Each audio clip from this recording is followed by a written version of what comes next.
नमस्कार दोस्तों, मैं सुरेश स्वदेशी।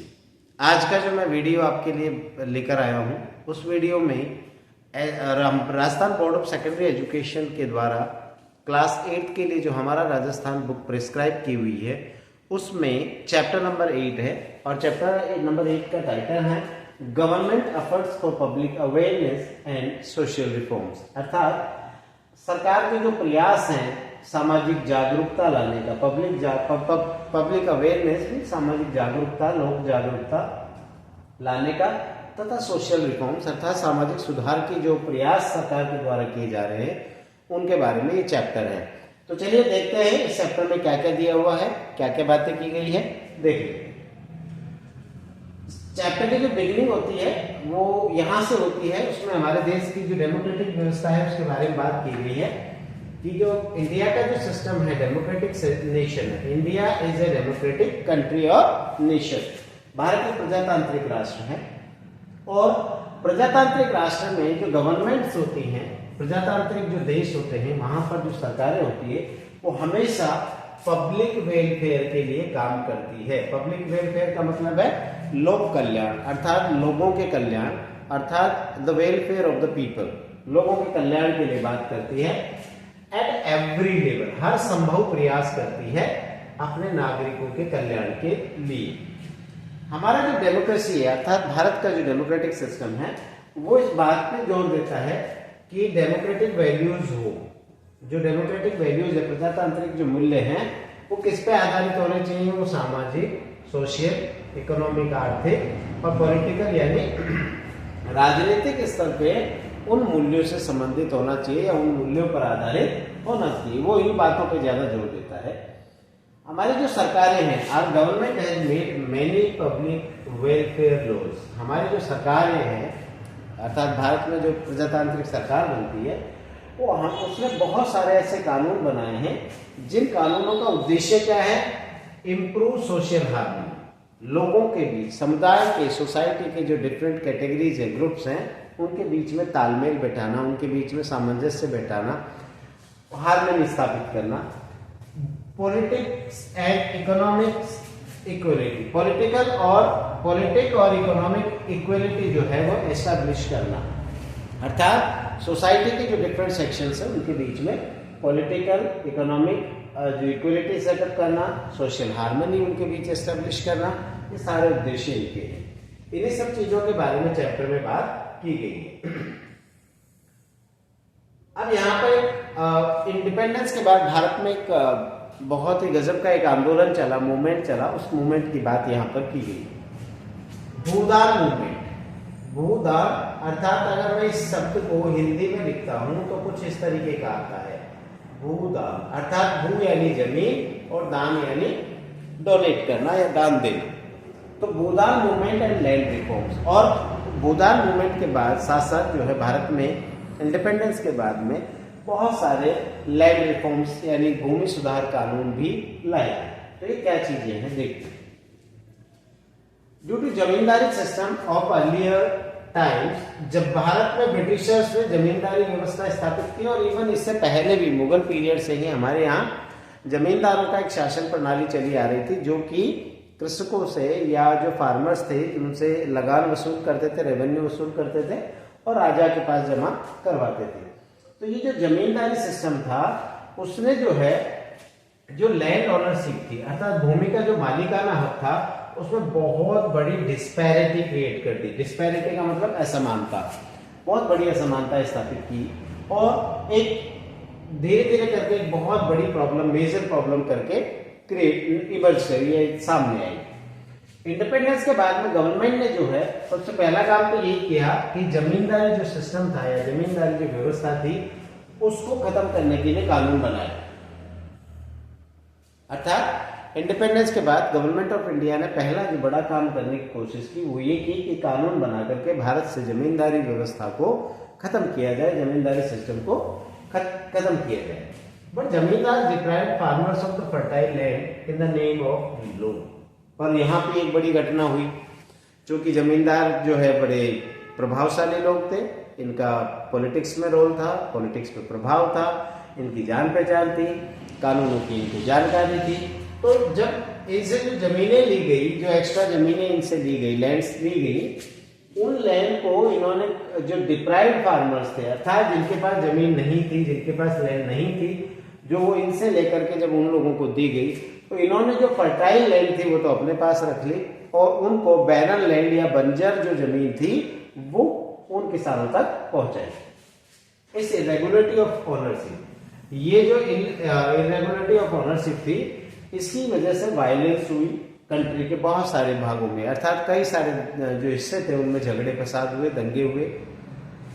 18 अप्रैल 1951 एक और मेजर डेट है। एक भारत की बड़ी सोशल रिफॉर्मर है विनोबा भावे, उन्होंने एक मूवमेंट स्टार्ट किया और उस मूवमेंट का नाम था भूदान मूवमेंट, अर्थात जमीन दान देने का आंदोलन।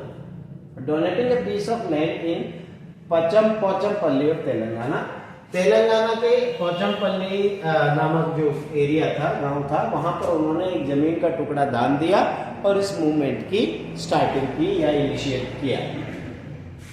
इस मूवमेंट का जो मेजर ऑब्जेक्टिव था, जो मुख्य उद्देश्य था, वो ये था कि irregularity of ownership of land, जमीन की जो मालिकाना हक में जो इरेगुलरिटी थी, असमानता थी, अनियमितता थी, उसको खत्म करना।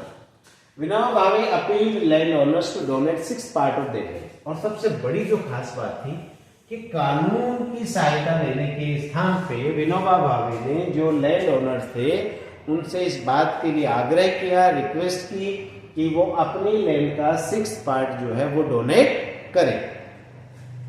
Entire nation supported the movement, और बड़ी कमाल की बात थी कि संपूर्ण भारत में इस आंदोलन को सपोर्ट मिला, समर्थन मिला। 1/3 land received from donation was donated among deprived classes and landless tribes of the society. और जो इस तरीके से इस भूदान मूवमेंट के द्वारा जो जमीन रिसीव की गई थी, उसका 1/3 जो था, उसका 1/3 हिस्सा वो जो डिप्राइव्ड क्लासेस थी या लैंडलेस ट्राइब्स थे हमारे भारत देश में, सोसाइटी में, उन लोगों को दी गई। At the appeal of Vinoba Bhave, Bhoodan was started in Nagaur district of Rajasthan. बड़ी कमाल की बात है कि जब विनोबा भावे ने ये अपील की तो राजस्थान के नागौर से इस मूवमेंट की स्टार्टिंग हुई। तो राजस्थान में भी आंदोलन गति पकड़ता है, पर इसकी शुरुआत कहां से की गई? नागौर से। The government also pass Rajasthan Gramdan act 1971, और इसी के चलते फिर राजस्थान सरकार ने एक एक्ट पास किया और इस एक्ट का नाम था Rajasthan Gramdan act 1971। About 75%, आगे चैप्टर में जब हम बढ़ते हैं तो हमें दिखाई देता है कि राजस्थान की जो लगभग 75% पॉपुलेशन है वो एग्रीकल्चर पे डिपेंड थी इंडिपेंडेंस के टाइम पर। इंडिपेंडेंस की बात करूं तो 1947 का अगर हम डेटा पकड़े तो ये कहता है कि उस समय राजस्थान की लगभग 3/4 जो पॉपुलेशन है, अर्थात 75% पॉपुलेशन है, वो एग्रीकल्चर पे डिपेंड कर रही है, निर्भर करती है। आधा जो स्टेट है वो एरिड एंड ड्राई है, आधे से ज्यादा हिस्सा, अर्थात लगभग राजस्थान की जो है 60% जो एरिया है वो एरिड और ड्राई है, अर्थात डेजर्ट एरिया माना जाता है या सेमी डेजर्ट एरिया माना जाता है। इस नई इंडस्ट्रियल और फाइनेंशियल पावर जो है इंडिया की, वो एट प्रेजेंट जो इमर्ज करके आई, dependence on land of the state and agriculture is decrease. आजकल का जो अगर हम सिनेरियो की बात करें तो अब हमारे यहाँ पर बहुत सारे इंडस्ट्रीज भी डेवलप हुए, बहुत सारे फाइनेंशियल पावर्स भी यहाँ पर इमर्ज करके आए, और उनकी वजह से जो एग्रीकल्चर सेक्टर है वो उस पर डिपेंडेंस धीरे धीरे करके ग्रेजुअली कम होती जा रही है। अभी भी agricultural land and farmers are top most priorities of the state, लेकिन फिर भी अगर हम आज भी देखें इस डेटा को तो आज भी सबसे ज्यादा जो हमारे यहाँ पर एग्रीकल्चर जो है वो सबसे बड़ा एम्प्लॉयमेंट प्रोवाइडर सेक्टर के रूप में जाना जा रहा है।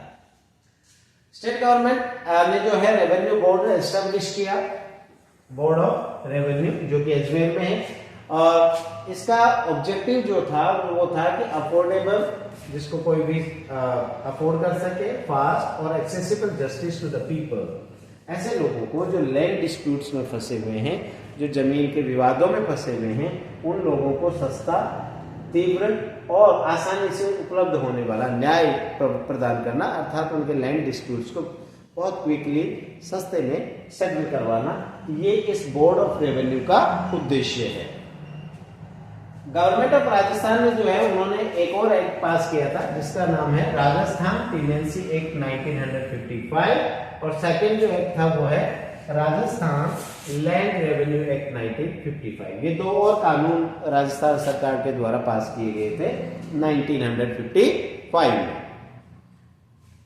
इसके बाद अगर हम बात करते हैं तो यहाँ पर यह है कि ये कहा गया है कि गवर्नमेंट अभी भी जो है इरिगेशन फैसिलिटीज, राजस्थान में एग्रीकल्चर को डेवलप करने के लिए जो इरिगेशन फैसिलिटीज है अर्थात सिंचाई की सुविधाएं हैं उनको बढ़ाने के लिए अभी भी निरंतर संघर्ष कर रही है। यहाँ वर्ड यूज हुआ है स्ट्राइविंग, अर्थात अभी भी स्ट्रगल कर रही है।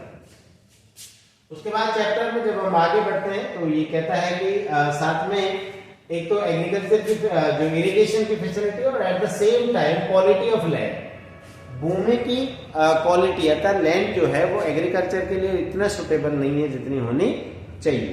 तो गवर्नमेंट इस सेक्टर में भी लगातार काम कर रही है। उसके अलावा गवर्नमेंट का एक और एफर्ट है कि क्रॉप का प्रोडक्शन अर्थात फसलों का जो उत्पादन है, प्रोडक्शन है, उसको भी बढ़ाना है। इसके अलावा एक और ऑब्जेक्टिव है वो है एक्सपेंड एडवांस्ड एग्रीकल्चरल टेक्निक्स, ये खेती करने की जो आधुनिक तकनीकी है, लेटेस्ट जो टेक्नोलॉजी है, उन टेक्निक्स को, उस टेक्नोलॉजी को भी जो है लगातार बढ़ाना और किसानों तक उनको पहुंचाना। तो ये भी एक गवर्नमेंट का ऑब्जेक्टिव है। इसके बाद इस चैप्टर में एक और चीज जो आगे बढ़ते हैं तो जो टॉपिक डील हो रहा है वो है इरेडिकेशन ऑफ अनटचेबिलिटी, कि राजस्थान में जो अनटचेबिलिटी की समस्या थी जो हमारे यहाँ मिडाइवल पीरियड से चली आ रही थी, छुआछूत, उस समस्या को खत्म करना, इरेडिकेट करना यानी एबोलिश करना, समाप्त करना। यहाँ पर जो चैप्टर बात करता हूँ कहता है कि भारत में, जैसे हम प्रीवियस चैप्टर्स में कई सारे वीडियोज में मैंने बात करी है कि भारत में जब हम सोशल रिफॉर्म्स की बात करते हैं तो उनमें सबसे जो सोशल रिफॉर्म के फादर कहे जाते हैं राजा राम मोहन राय, उन्होंने 18th सेंचुरी में इस मूवमेंट को 19th सेंचुरी में इस मूवमेंट को बिगिन किया। उसके अलावा ज्योतिबा फूले, रामास्वामी नायकर, उसके अलावा महात्मा गांधी, इन लोगों ने इन भारत में जो सोशल डिस्क्रिमिनेशन और इनइक्वालिटी की स्थिति थी अर्थात सामाजिक रूप से भेदभाव और असमानता की जो स्थिति थी उसको खत्म करने के लिए, इरेडिकेट करने के लिए काफी प्रयास किए। इसी तरीके से राजस्थान के जो रिफॉर्मर्स हुए, कई सारे रिफॉर्मर्स हैं जैसे कि स्वामी दयानंद सरस्वती, गोविंद गुरु, मामा बालेश्वर, हरिभाव उपाध्याय, इन्होंने भी जो है राजस्थान से सोशल डिस्क्रिमिनेशन को अर्थात सामाजिक भेदभाव को दूर करने के लिए काफी प्रयास किए।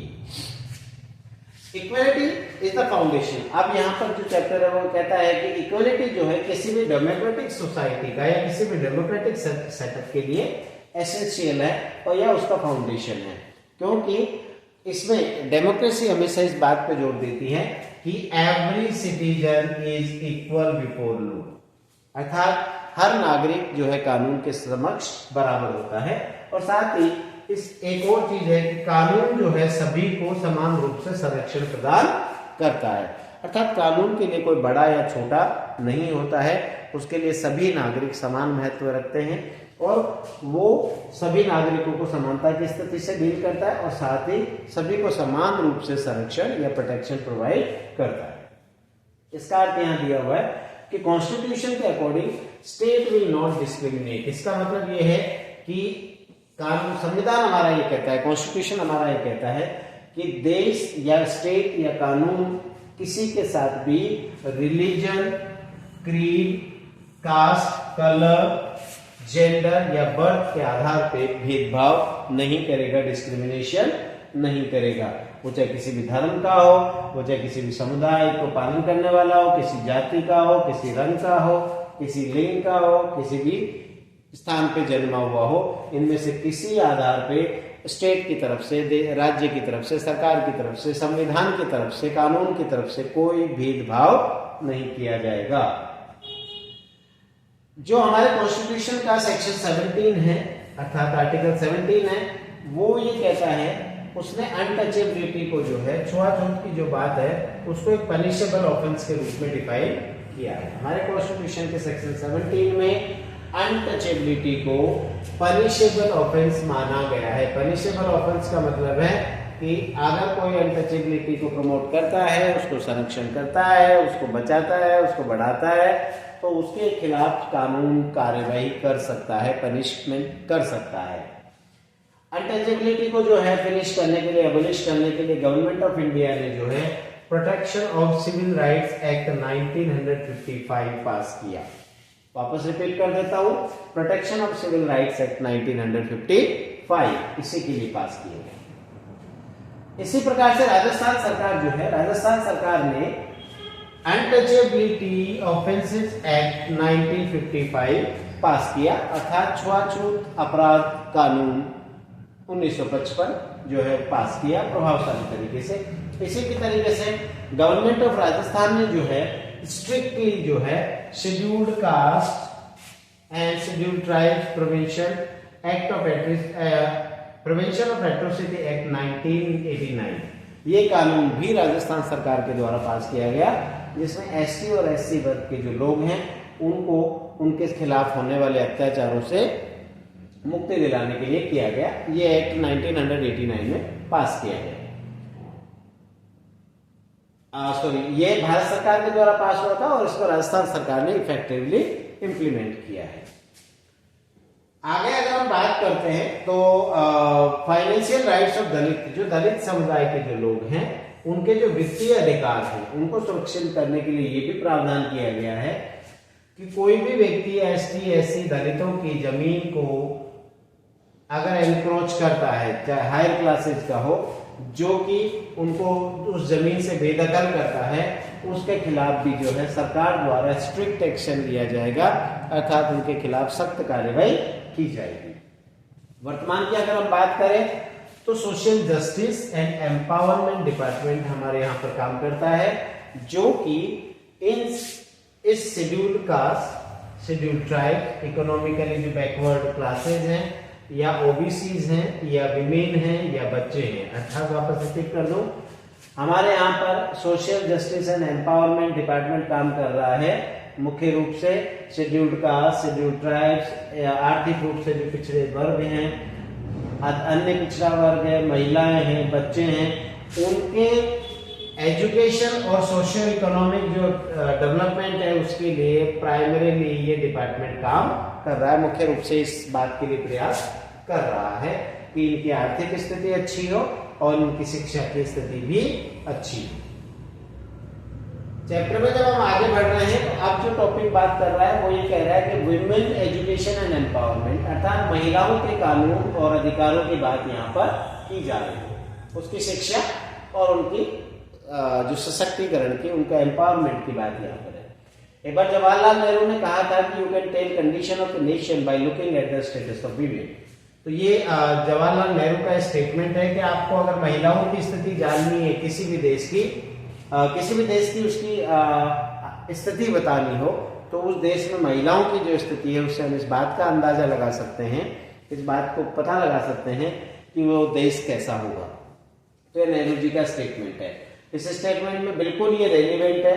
अगर हम राजस्थान में रेफरेंस पे बात करें तो हमारी हिस्ट्री जो है फुल ऑफ स्टोरीज है, ऐसी बहादुर महिलाएं, ब्रेव विमेन जो हैं, जिन्होंने अपने पैट्रियार्कल मेंटेलिटी, जो पितृ समाज की जो मानसिकता है, behavioural patterns and conventional values जो हमारे सोसाइटी की थी, उनके बात करें तो यहाँ उन्होंने जो है हमेशा बहादुरी के साथ इन चीजों का सामना किया है। Condition of women has always been vulnerable. अगर हम वैसे बात करें तो राजस्थान में महिलाओं की स्थिति हमेशा ही चिंताजनक रही है, ज्यादा अच्छी नहीं रही है। अगर विमेन राजस्थान की कंडीशन की बात करें टर्म्स ऑफ सेक्स रेशियो, अगर हम उसके जेंडर रेशियो की बात करें, लिंगानुपात की बात करें, उनकी लिटरेसी अर्थात साक्षरता की बात करें, उनके हेल्थ यानी स्वास्थ्य की बात करें, उनके एम्प्लॉयमेंट की बात करें, तो ये कभी भी सेटिस्फैक्टरी नहीं रही है, अर्थात ये संतोषप्रद नहीं रही है। यही कारण है, that is why improvement in the condition of women is a big challenge for our government. और यही कारण है कि आज जो राजस्थान की सरकार है या भारत सरकार है, उसके लिए भी ये एक बहुत बड़ा चैलेंजिंग टास्क है, एक बहुत ही बड़ा कठिन कार्य है कि वो इन सब समस्याओं से जो है महिलाओं को निजात दिलाए। अगर इंडिपेंडेंस के टाइम की बात करते हैं तो यहाँ पर जो राजस्थान की जो लिटरेसी रेट थी, विमेन लिटरेसी रेट, वो बहुत ही नीचे थी। इंडिपेंडेंस के बाद जो है विमेन एजुकेशन को प्रमोट किया गया है, उसको बढ़ावा दिया गया है कई सारे तरीके अपनाते हुए, कई सारे स्कीम्स के थ्रू। और रिजल्ट ये है कि सेंसस 2011 की बात करें तो राजस्थान में जो विमेन लिटरेसी रेट है सेंसस 2011 के अकॉर्डिंग वो 52.12% हो गई, जो पहले से काफी बेटर है। विच वन वो अगर हम 1945 की बात करें, 1951 तो 1951 में यही जो विमेन लिटरेसी रेट थी वो 2.51% थी, जो कि बहुत ही नीची थी। Development and empowerment of women have been priorities. हमारी जो स्टेट गवर्नमेंट है उसमें महिलाओं का जो एम्पावरमेंट है, उनका सशक्तिकरण और उनका विकास जो है मुख्य प्राथमिकताओं में रहा है। द गवर्नमेंट जो है वो राजस्थान सरकार जो है लगातार महिलाओं की भूमिका को जो है इम्प्रूव करने की कोशिश कर रही है, प्रमोट कर रही है और चाह रही है, उनका लगातार ये प्रयास है कि महिलाएं जो है सामाजिक और आर्थिक जो डेवलपमेंट है उनकी जो धाराएं हैं, मुख्य धाराएं हैं, उनमें वो आगे बढ़े। अब विमेन एम्पावरमेंट के लिए राजस्थान गवर्नमेंट ने क्या क्या प्रयास किए हैं वो यहाँ पर दिया हुआ है। Rajasthan state commission for women, तो यहाँ पर राजस्थान में जो है महिलाओं के लिए आयोग की गठन किया गया है। तो ये आयोग का गठन कब हुआ? स्टेट गवर्नमेंट ने जो है Rajasthan state commission for women जो है उसकी स्थापना 15 मई 1999 को की है। तो ये इस आयोग का ये है कि महिलाओं के जो एम्पावरमेंट के लिए लगातार इनको काम करना है, मॉनिटरिंग करनी है और सजेशंस गवर्नमेंट को भी देने।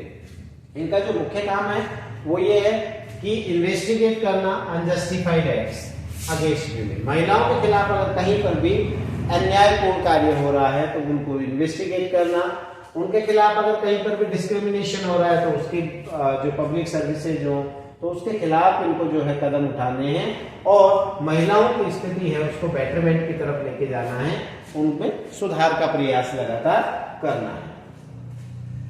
Women self help group program, महिला स्वयं सहायता समूह कार्यक्रम, अर्थात इस कार्यक्रम में क्या हुआ कि ये कार्यक्रम जो है महिलाओं को रोजगार प्रदान करने के लिए, एम्प्लॉयमेंट प्रोवाइड करने का कार्यक्रम है, बहुत बड़ा कार्यक्रम है। और इसमें जो है उनको फाइनेंशियली इंडिपेंडेंट अर्थात आर्थिक रूप से आत्मनिर्भर बनाने का प्रयास भी किया जा रहा है। इसमें हो क्या रहा है, 10 to 20 women form a group, 10 से 20 महिलाएं मिलकर के समूह का निर्माण करती हैं, टेक देयर ओन डिसीजन, और इस समूह में वो अपने स्वयं निर्णय लेती हैं। साथ ही they develop habit of self reliance through small saving, और वो एक छोटी छोटी बचतें करके, स्मॉल सेविंग्स करके आगे बढ़ती हैं एम्प्लॉयमेंट की तरफ और खुद का एक रोजगार कार्यक्रम जो है वो संचालित करते हैं और स्वयं को मिल करके रोजगार देती हैं और फिर अपनी बचतों से आगे बढ़ती हैं। स्टेट गवर्नमेंट ने जो है उनके जो स्वयं सहायता समूह द्वारा जो बनाए गए प्रोडक्ट्स हैं उनको बेचने का जो है प्रावधान अवसर भी उन्हें प्रदान करती है। अर्थात सरकार का ये योगदान होता है कि उनके द्वारा बनाए गए जो सामग्री है, सामान है, गुड्स प्रोडक्शन है, प्रोड्यूस है, उनको बेचने की व्यवस्था, सेल की व्यवस्था करेगी। एक और एक्ट जो है विमेन एम्पावरमेंट के सेक्टर में काम कर रहा है वो है the protection of women from domestic violence act 2005, कि महिलाओं को जो है घरेलू हिंसा से मुक्ति का जो एक कानून बनाया गया, उसे रक्षा कानून है जो कि 2005 में पास किया गया। Central government to protect women from domestic violence, महिलाओं को घरेलू हिंसा अर्थात उनके घर में उनके साथ विभिन्न पुरुषों के द्वारा, चाहे वो उनके पिता हो, चाहे भाई हो, पति हो या अन्य कोई परिवार का सदस्य, पुरुष सदस्य हो, अगर उनके खिलाफ किसी प्रकार की कार्य हिंसा करता है, मानसिक या शारीरिक, फिजिकल और मेंटल दोनों में से, तो उससे उनको कैसे रक्षा की जाए, इसी क्षेत्र में जो है भारत सरकार ने कानून बनाया और वो कानून का नाम है, उस लॉ का नाम है protection of women from domestic violence act 2005। इस एक्ट में जो डोमेस्टिक वायलेंस है उसको बहुत एक्सटेंसिव तरीके से अर्थात विस्तृत रूप से डिफाइन किया गया है।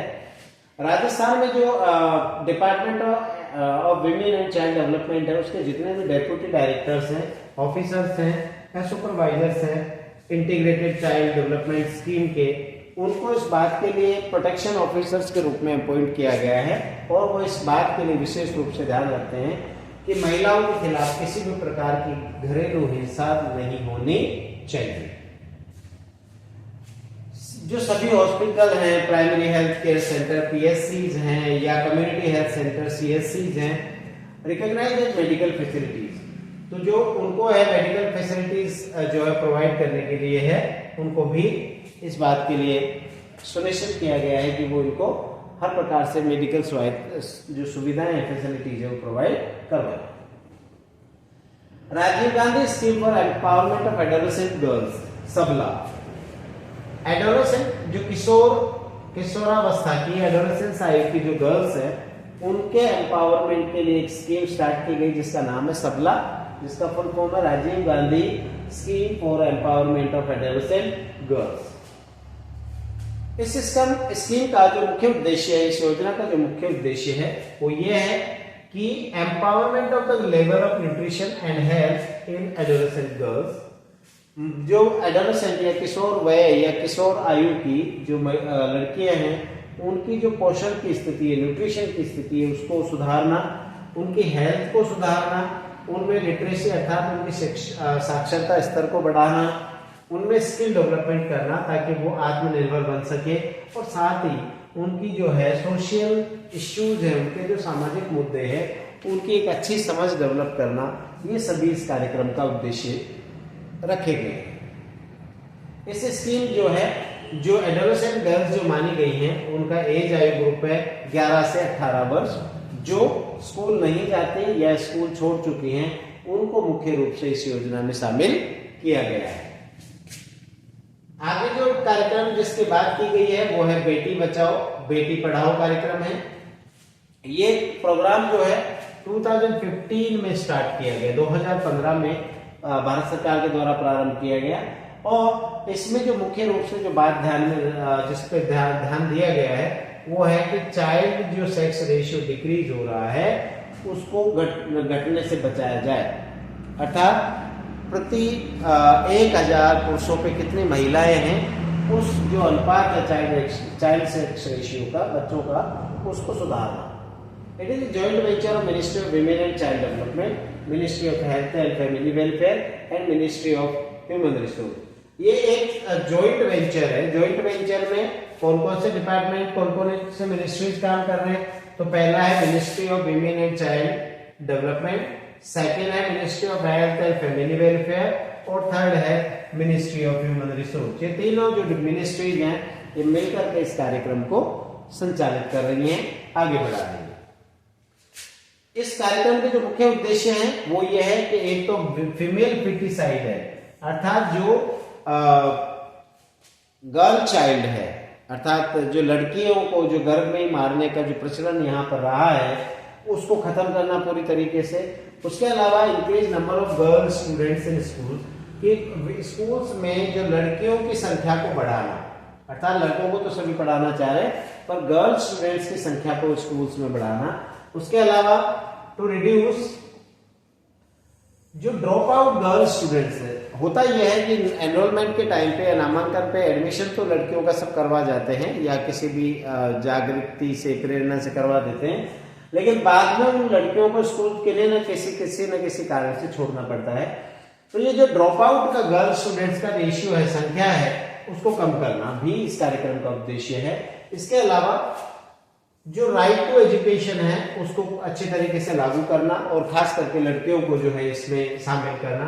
इसके अलावा कंस्ट्रक्शन ऑफ गर्ल्स टॉयलेट, सभी स्कूलों में, सरकारी स्कूलों में गर्ल्स के लिए जो टॉयलेट्स की जो कमी पाई जाती है, देखी गई है, उसको पूरा करना और गर्ल टॉयलेट स्थापित करना या बनवाना, कंस्ट्रक्शन करवाना।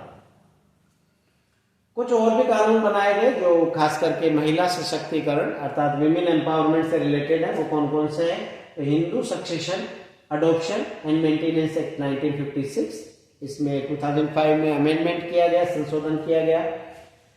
इसमें जो है महिलाओं को जो है उत्तराधिकार में अपने पिता की संपत्ति में उनको जो है हिस्सा उनका भी माना गया है इस कानून के द्वारा। इसके अलावा डोगरी प्रोहिबिशन एक्ट 1961 अर्थात दहेज प्रथा कानून, दहेज पे प्रतिबंध कानून, ये 1961 में बनाया गया। इसके अलावा चाइल्ड मैरिज रिस्ट्रेंट एक्ट 1925 जिसमें 1986 और 2006 दो बार संशोधन हुए हैं। इसमें बाल विवाह पर प्रतिबंध लगाया गया है। अब कुछ और बात की गई है यहाँ पर कानून की, वो दूसरी चीज डिस्कस की गई है, वो है इलेक्टोरल प्रोसेस अर्थात चुनाव की जो प्रक्रिया है वो क्या है। तो राजस्थान के संदर्भ में इस पे बात की गई है। Children parliament elections for going on in the school, यहाँ पर जो उदाहरण दिया गया है वो एक बच्चों की संसद का जो है बाल संसद का एक चुनाव की बात कर रहे हैं। एक स्कूल में बाल संसद के इलेक्शंस हो रहे हैं। सभी स्टूडेंट्स जो है वो अपने फेवरेट जो क्लास रिप्रेजेंटेटिव है उनको सपोर्ट करने में लगे हुए हैं। मार्किंग द बैलेट पेपर, वो बैलेट पेपर में जो है अपना चिन्ह लगा रहे हैं। गीता ने पूछा, sir are representatives of the legislative assembly and parliament elected in the same manner. एक सवाल जो है गीता के द्वारा पूछा गया कि क्या हमारे देश में भी इसी तरीके से जो हमारे लेजिस्लेटिव के रिप्रेजेंटेटिव्स है स्टेट में उनको चुना जाता है। तो टीचर ने जवाब दिया है कि इलेक्ट्रॉनिक वोटिंग मशीन ईवीएम जिसको हम बोलते हैं, इलेक्ट्रॉनिक वोटिंग मशीन अर्थात ईवीएम जो है वो यूज की जाती है आजकल ज्यादातर इलेक्शंस में। तो वो वहां पर तो चूंकि वो प्रिंट ठप्पा लगाने वाला सिस्टम है, जबकि हमारे जो चुनावी प्रक्रिया है उसमें ईवीएम का प्रयोग किया जाता है ज्यादातर इलेक्शंस में। Instead of stamping vote on ballot paper, तो स्कूल में जो वोटिंग हो रही थी वो तो बैलेट पेपर पे स्टैंपिंग लगा के हो रही थी। तो ये हमारे यहाँ पहले प्रचलित था प्रथा, लेकिन बाद में ईवीएम लॉन्च होने के बाद, इलेक्ट्रॉनिक वोटिंग मशीन लॉन्च होने के बाद जो है उसमें बटन होते हैं और उन बटन को प्रेस करना होता है। ईवीएम जो है, एक ईवीएम में 16 कैंडिडेट्स का नाम आ सकता है, out of which last button, इनमें से जो लास्ट का बटन होता है वो नोटा बटन होता है। कौन सा बटन होता है? नोटा। नोटा का मतलब है नन ऑफ द अबव, तो यहां से एग्रीवेटेड फॉर्म है NOTA, नोटा, तो नन ऑफ द अबव। तो 16 बटन है, तो इसका मतलब ये हो गया 15 कैंडिडेट्स होंगे और एक नोटा का बटन होगा, तो टोटल कितने बटन हो जाएंगे? 60। तो ये ईवीएम की सिचुएशन है। इस प्रोसीजर में determination of polling booth, publication of electoral roll, तो यहाँ पर जो चुनावी प्रक्रिया है, इलेक्शन प्रोसेस है, उसमें क्या क्या हो रहा है? पोलिंग बूथ डिसाइड किए जाते हैं, डिटरमाइन किए जाते हैं। इलेक्टोरल रोल जो मतदाता सूची होती है उसका पब्लिकेशन होता है। कैंडिडेट्स की लिस्ट प्रिपेयर होती है। इलेक्ट्रॉनिक वोटिंग मशीन्स प्रिपेयर होती है इलेक्शन के लिए। ये सारा का सारा इस पोलिंग प्रोसेस में शामिल किया जाता है। डिस्ट्रिक्ट इलेक्शन ऑफिसर जो होता है, जनरली वो कलेक्टर होता है। डिस्ट्रिक्ट इलेक्शन ऑफिसर वो कलेक्टर होता है, तो वो पोलिंग पार्टी बनाता है। हर पोलिंग बूथ के लिए एक पोलिंग पार्टी तैयार करते हैं। एक रिटर्निंग ऑफिसर होता है, उनमें आरओ बोलते हैं उसको, और बाकी पोलिंग ऑफिसर्स होते हैं पोलिंग पार्टी में। और पोलिंग बूथ जो है, जब पोलिंग बूथ जहां पर पोलिंग होती है, जहां पर वोट डाले जाते हैं, उसको पोलिंग बूथ कहा जाता है। तो उस पोलिंग बूथ पे जो है वोटर का नाम चेक किया जाता है, वोटर लिस्ट में उसका नाम है या नहीं है। जब उसका नाम कंफर्म हो जाता है तो उसके इंडेक्स फिंगर पे, जो लेफ्ट हैंड की इंडेक्स फिंगर है, उस पे इंक लगाई जाती है, जो कि वोट डालने का सिंबल मानी जाती है। सिग्नेचर और वोटर्स रजिस्टर होता है, उसमें सिग्नेचर होने के बाद वोटर जो है वोटर केबिन में जाकर के अपना ईवीएम पे अपना वो वोट कास्ट करता है, वोट डालता है। ये जो voter secretly presses the button of electronic voting machine, और वहां जाकर के जो वोटर होता है वो सीक्रेट वे में, अर्थात बिना किसी दूसरे को दिखाए, वो वहां पर उसमें अपना वोट कास्ट करता है। इस प्रकार से इलेक्टोरल जो प्रोसेस है वो कंप्लीट हो जाती है। आगे की हम बात करेंगे, उससे पहले यार नन ऑफ द नोटा की बात की गई है। तो ये क्यों है? ये नोटा क्या चीज है कि मान लीजिए जो 15 कैंडिडेट्स में, उनमें से किसी को भी, किसी वोटर का ऐसा मन हो कि मुझे तो इन 15 में से कोई भी पसंद नहीं है और मैं इसमें से किसी को वोट डालना नहीं चाहता हूं, तो उस केस में पहले ऐसा होता था कि वो या तो वोट डाल के आता ही नहीं था, या बेमन से वो किसी जबरदस्ती किसी को दे के आता था। तो ये इसमें सुधार किया हमारे इलेक्शन कमीशन ने, और उसमें ये प्रोविजन किया है कि अगर आपको कोई उन कैंडिडेट्स में से कोई सा भी पसंद नहीं है तो फिर आप नोटा का बटन दबा करके आ सकते हैं। तो ये जो नोटा का प्रावधान है इसका अर्थ है इनमें से कोई नहीं, none of the above. Chapter में आगे की जो बात की गई है वो बात की गई है वीवीपैट। किसके बारे में बात की गई है? वीवीपैट। यह एक और मशीन जो है इलेक्ट्रॉनिक वोटिंग मशीन के साथ जुड़ी हुई है। तो आजकल अगर हम एट प्रेजेंट की बात करें तो 3 मशीन उसमें होती है, जिसमें से एक होती है कंट्रोल यूनिट जिसको सीयू बोलते हैं, कंट्रोल यूनिट। दूसरी होती है बैलेट यूनिट जिसको बोलते हैं बीयू। ये जो आप देख रहे हैं जिसपे ये बटन दबाना होता है ये बैलेट यूनिट है। और आजकल तीसरी जो मशीन आ रही है वो है वीवीपैट। अर्थात आपने किसको वोट दिया उस बात का इस वीवीपैट मशीन जो आप यहाँ पर देख रहे हैं इस मशीन में इस स्क्रीन पे वो दिखाई देता है कि आपने जिसको वोट डाला उसको डाला या नहीं। एक स्लिप निकल के आती है और वो इसके अंदर गिर जाती है। ये वीवीपैट मशीन है। तो आजकल ये भी यूज हो रही है। ईवीएम के जो काउंटेड प्रेजेंस ऑफ, अब ये सारा का सारा जो वोटिंग हो जाता है उससे पहले वीवीपैट की बात कर रहे थे। वीवीपैट का फुल फॉर्म जो है वो है voter verifiable paper audit trail. ये बात, तो अगर हम बात करें तो उसका फुल फॉर्म है voter verifiable paper audit trail. तो ये वीवीपैट मशीन।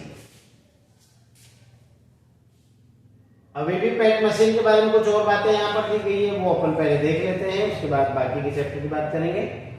ये एक प्रिंटर मशीन है और ये बैलेट यूनिट से कनेक्टेड होती है और कंट्रोल यूनिट जो इलेक्ट्रॉनिक मशीन का होता है उससे अटैच होती है। जब वोट डाल दिया जाता है, कास्ट कर दिया जाता है, तो बैलेट पेपर जो है उसमें से एक प्रिंट होती है, सीरियल नंबर प्रिंट होता है, नेम और election symbol of the representative जिसको वोट डाला गया है उसका वो प्रिंट होता है। और ये स्लिप जो है वो 7 सेकेंड्स तक, जैसा मैंने आपको कहा था कि जो स्क्रीन है ये वाली स्क्रीन है यहाँ पर दिखाई देती है 7 सेकेंड के लिए। उसके बाद ये उसमें बॉक्स में ड्रॉप हो जाती है, ड्रॉप बॉक्स में प्रिंटर के। और इस तरीके से वोटर जो वोटिंग प्रोसेस कंप्लीट होता है।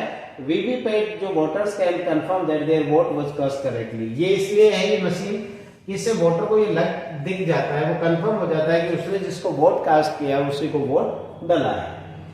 ये इम्पार्शियलिटी और रिलायबिलिटी लाने के लिए जो है वोटिंग प्रोसेस को इम्पार्शियल और रिलायबल बनाने के लिए इंट्रोड्यूस की गई है।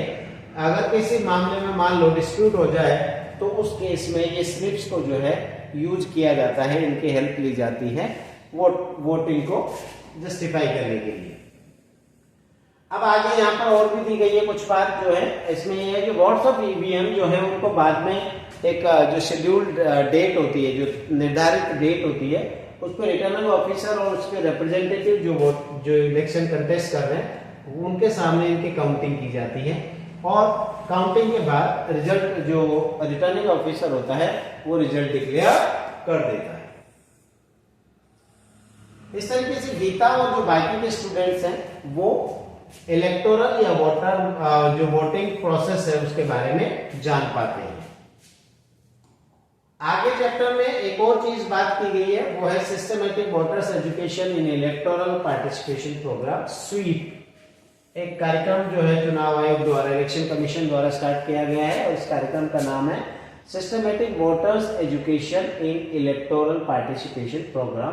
अर्थात वोटर्स को शिक्षित करने के लिए इलेक्टोरल जो पार्टिसिपेशन है उसके लिए कार्यक्रम चलाया गया जिसे स्वीप कहते हैं।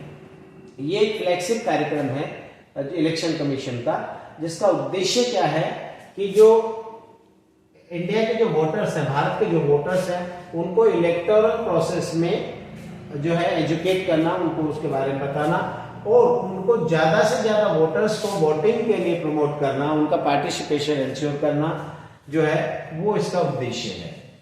इट इज नॉन एज, और इसका पूरा नाम स्वीप है जो हमने देख ही लिया, systematic voters education and electoral participation program. इस स्वीप प्रोग्राम के 2 ऑब्जेक्टिव दिखाए गए हैं। एक है फेयर वोटिंग अर्थात सही मतदान, अर्थात स्वच्छ मतदान, बिना किसी पार्शियलिटी के या गलत तरीके से किए गए मतदान को।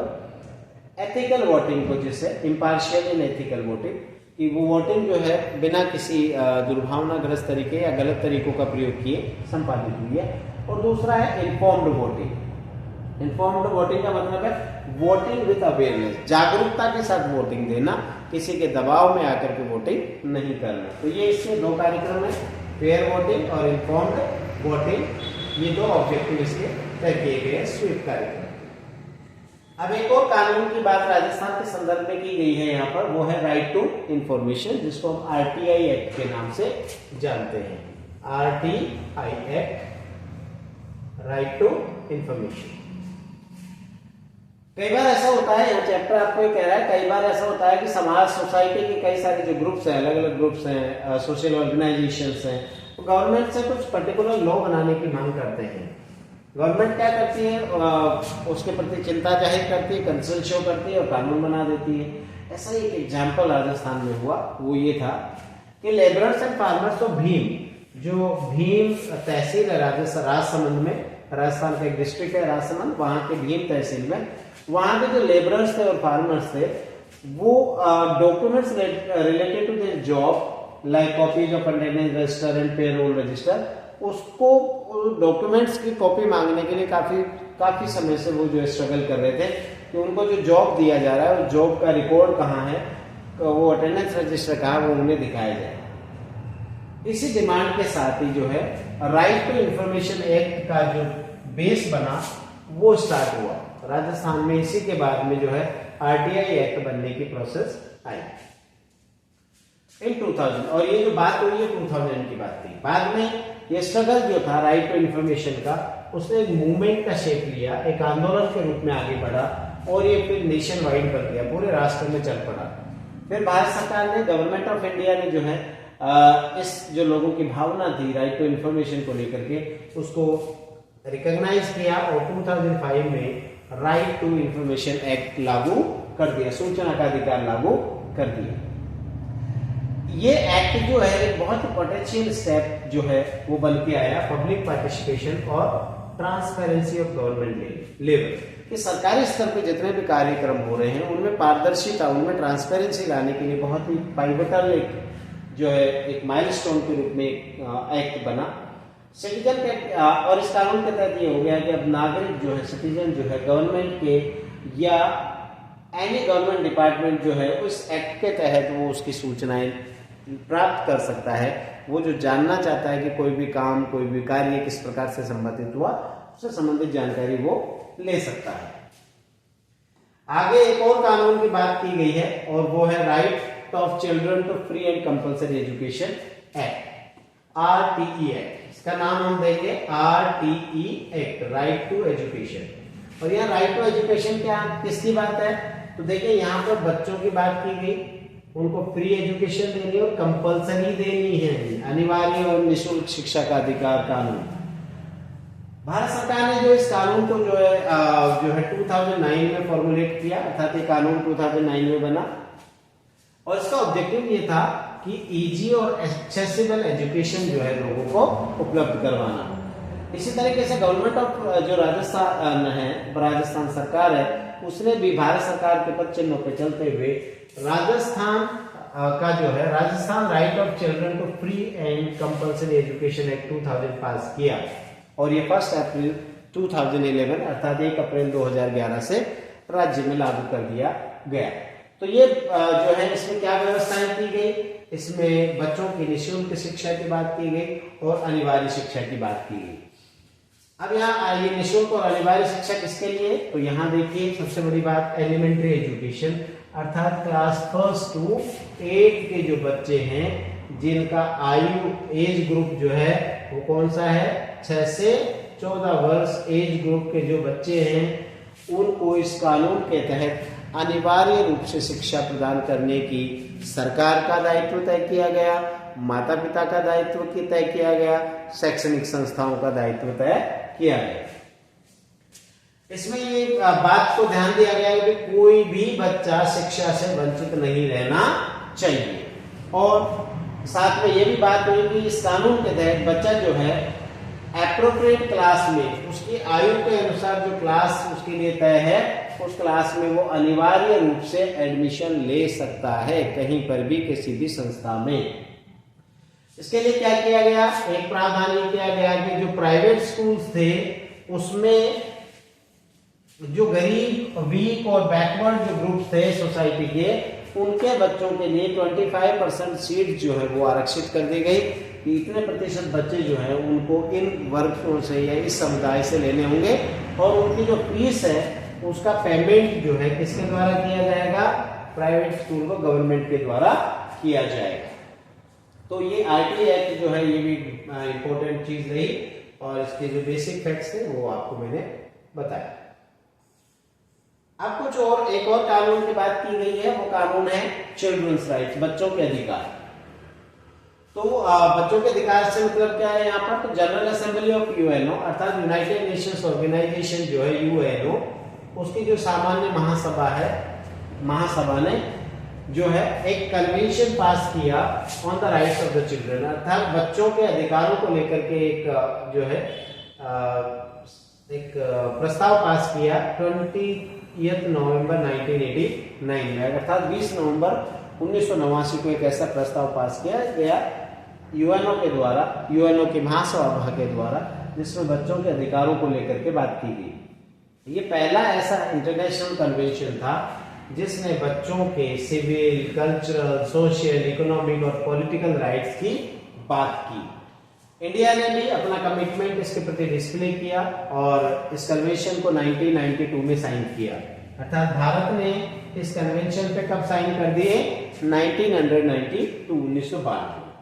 इन जो बच्चों में के अधिकारों की बात की गई वो 4 सिद्धांतों पे, मौलिक 4 बेसिक थ्योरीज पे डिपेंड है। और ये सिद्धांत कौन कौन से हैं, उसमें जो 4 मौलिक बातें की गई वो थी, एक तो बच्चों का जीने का अधिकार, राइट टू लाइफ, दूसरा राइट टू प्रोटेक्शन, उनको सुरक्षा का अधिकार होना चाहिए, अर्थात कानून उनको सुरक्षा प्रदान करे। उसके अलावा चौथा जो तीसरा है वो है राइट टू डेवलपमेंट, बच्चों का जो विकास, विकसित होने का, उनकी ग्रोथ का जो राइट है उनका, उसको बढ़ावा देना। और जो चौथा है, फोर्थ है, वो है राइट टू पार्टिसिपेशन, अर्थात उनकी भागीदारी, जो विभिन्न जो क्षेत्र है उनमें उनकी पार्टिसिपेशन को इंश्योर करने वाला राइट। तो ये सब चीजें मूल रूप से ये 4 इसके बेसिक प्रिंसिपल्स माने गए, right to life, right to protection, the right to development and the right to participation. ये 4 बेसिक प्रिंसिपल्स थे इस कन्वेंशन के। राजस्थान में जो है, राजस्थान में बच्चों के अधिकारों को सुरक्षा देने के लिए Rajasthan state commission for protection of child rights and Rajasthan state child right protection society, ये 2 संस्थाएं जो है काम कर रही हैं इन कानूनों के लागू करने पर, और जो है बच्चों से संबंधित जो भी इश्यूज है, जो भी मुद्दे हैं, उन पर चर्चा या उनके प्रति जागरूकता लाने के प्रयास इनके द्वारा किया जा रहा है। तो वापस बात कर लें, 2 संस्थाएं राजस्थान में कौन से काम कर रही हैं, Rajasthan state commission for protection of child rights and Rajasthan child protection society, ये 2 संस्थाएं इसके लिए काम कर रही है। आगे चैप्टर जो बात कर रहा है वो कर रहा है चाइल्ड हेल्पलाइन की, कि बच्चों की हेल्प करने के लिए यहाँ पर चाइल्ड हेल्पलाइन की बात की गई है। चाइल्ड हेल्पलाइन का नंबर है 1098, अर्थात 8 9 10, अगर मैं उल्टा चलूं तो 8 9 और 10, याद करने के लिए 1098। ये टोल फ्री नंबर है, 24 आवर्स से डे काम करता है, फ्री है, और बच्चों के किसी भी टॉर्चर, उनके इग्नोरेंस, अर्थात उनको पीड़ित करना को परेशान करता है, उनकी कोई उपेक्षा करता है, उनको उनके अधिकारों से कोई वंचित करता है, जो उनकी केयर की नीड है या प्रोटेक्शन है, तो उसके अगेंस्ट जो है 1098 पे कॉल किया जा सकता है और उन्हें इन चीजों से छुटकारा दिलाया जा सकता है। स्टेट गवर्नमेंट जो है लगातार जो है बच्चों के चाइल्ड प्रोटेक्शन को लेकर के काम कर रही है।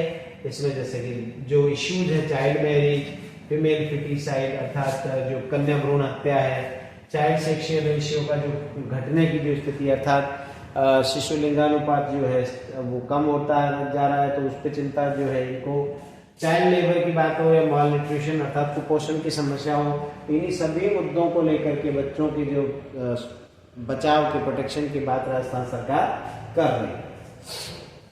आगे एक और चीज जो इस चैप्टर में डिस्कस हुई है वो है राजस्थान संपर्क पोर्टल। ये क्या चीज है? स्टेट गवर्नमेंट ने जो एक इनिशिएटिव लिया, इनोवेटिव एफर्ट किया, एक बड़ा जो है आविष्कारी एक नया जो नवोन्मेषी एक कार्यक्रम प्रयास प्रारंभ किया, जिसमें एक पोर्टल जो स्टार्ट किया गया, जिसमें नागरिक जो है, सिटीजन्स जो हैं, वो अपने किसी भी ग्रीवेंसेस को लेकर के जो है कंप्लेंट्स ऑनलाइन फाइल कर सकते हैं राजस्थान संपर्क पोर्टल पे। और ये कब से स्टार्ट किया गया? सितंबर 2019 से। और इसकी खास बात क्या है? कोई भी व्यक्ति ऑनलाइन कंप्लेंट इस पे लगा सकता है, जो भी उसका रिप्रेजेंटेटिव डिपार्टमेंट है जिसके खिलाफ उसको शिकायत करनी है। पंचायत समिति डिस्ट्रिक्ट लेवल जो है वो भी फ्री ऑफ चार्ज है। Facility to launch complaints on Rajasthan Sampark centre, वो भी इस पे जो है फ्री ऑफ चार्ज कंप्लेंट कर सकते हैं। Free of charge facility to launch complaints and get it information from citizen concern, toll free number 181। तो ये 181 पे इसकी सूचनाएं जो है फ्री ऑफ कॉस्ट अवेलेबल नागरिकों को होती है। तो एक पारदर्शी प्रशासन की तरफ एक बहुत ही सराहनीय कदम ये भी रहा है राजस्थान संपर्क पोर्टल, जो कि राजस्थान में लागू किया गया। उसके बाद चैप्टर आगे बढ़ता है। चैप्टर में जो है साइबर सिक्योरिटी की बात की गई है। साइबर सिक्योरिटी को लेकर के क्या बातें हो रही है? वो ये है कि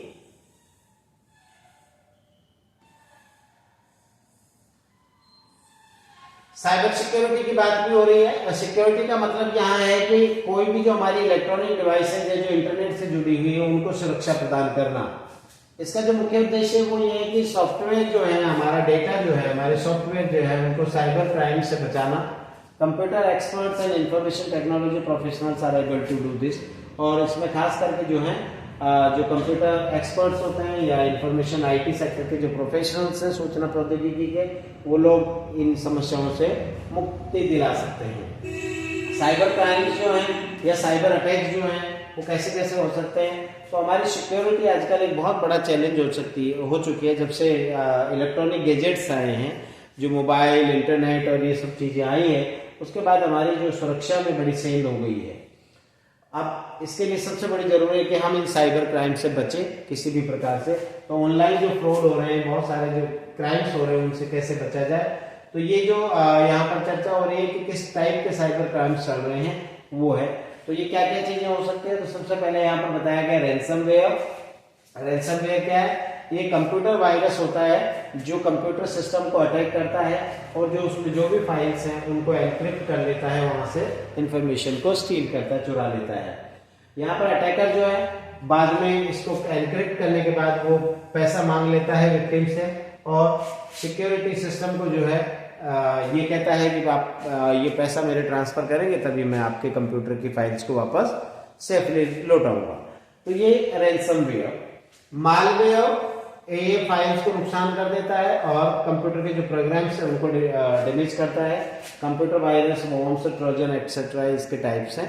तो ये भी एक हमारी जो सूचना तंत्र का जो है बहुत ही माइनस पॉइंट।